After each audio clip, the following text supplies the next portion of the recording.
Hey guys, Irfan here from Irfotech, and today we are trying out EOKP ROM by Teja K. He is a new developer in uForums and trying to make ROM from sources. So he has given me this ROM for testing and review. So that's why this video is here.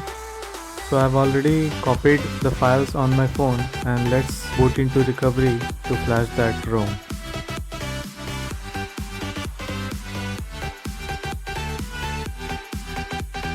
After booting into TWRP recovery, first make a backup and after backup go to wipe section, advanced wipe and select these 4 options and swipe to wipe all these partitions. The wiping will take some time depending on the ROM you have flashed. After wiping, go back and go to install tab and search for the location where you have stored your EOKP ROM. Right now I can't give you links of this ROM because the developer has not given me permission to do so. He will release the ROM on uForums on 1st January 2017. Then I will update the description and you can get the links from there.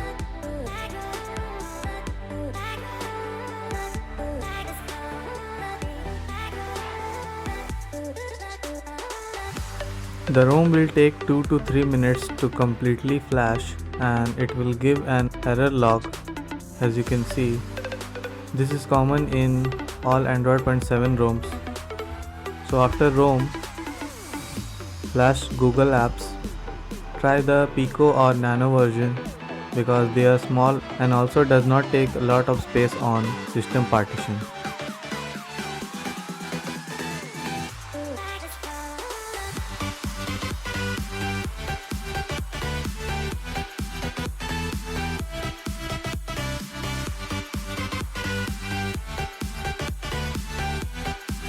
Finally tap on reboot system to boot the ROM.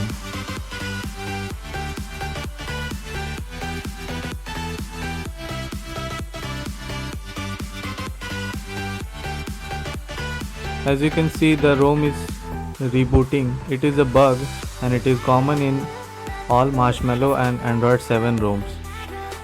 The boot logo will show for 2 to 3 times and then it will show the boot animation. So as you can see, the boot animation of EOKP is dope AF. The boot animation will show for at least 10 minutes, so you have to be patient. After booting the ROM, let me set up it. Always choose do not any network to set up.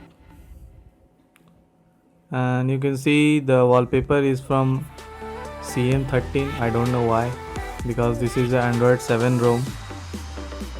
And data is already on, Wi-Fi is already on. Let's check if the Wi-Fi is working or not.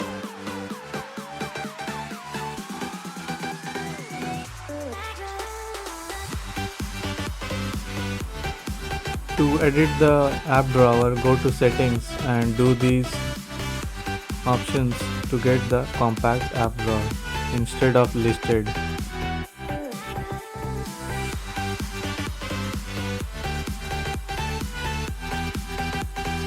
Let's check the Android version.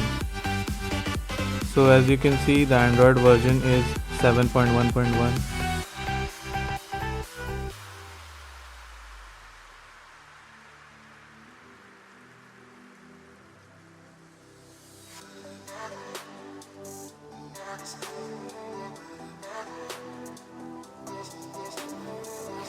And it also has ROM control options just like configurations in Resurrection Remix ROMs. So it has a bunch of options. You can see app launcher. You can customize every aspect of this ROM through these ROM control options. You can edit the UI, you can edit lock screen, you can get memory bar. You can also choose the number of rows and columns in quick settings. You can see I've chosen the columns to 4 and they are aligned in 4 into 4 pattern.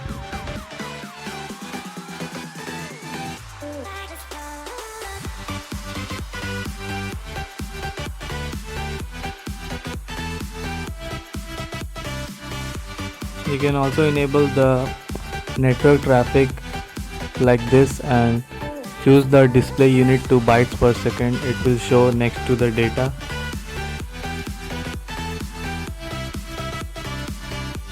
It also has double tap to wake, so let's see if it is working or not. So yeah, it is working.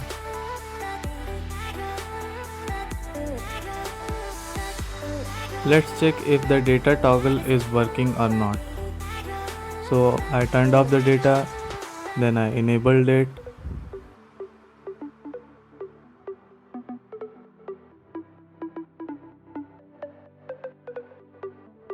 Again I turn off the data, but this time the arrows didn't go. And LTE is not showing. Let me turn it on. So LTE is not coming for verification. Let's open a site. So as you can see, web page not available. So it means it has data bug because the sources have still not updated and they still have this data bug. So you have to use LTE Discovery app to fix this. You don't need to restart your mobile every time this happens.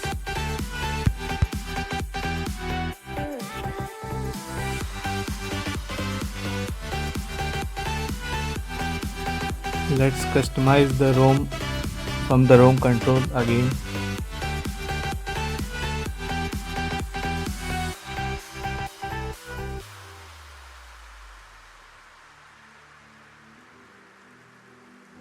You can get double tap to sleep on lock screen.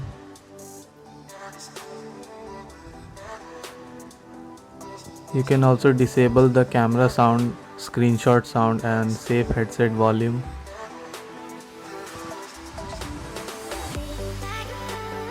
You can also edit the power menu options and also their animations.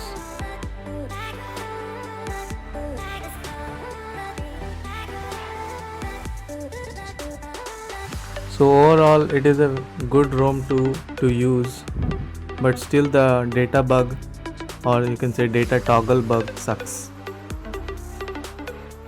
So thank you guys for watching this video and please subscribe.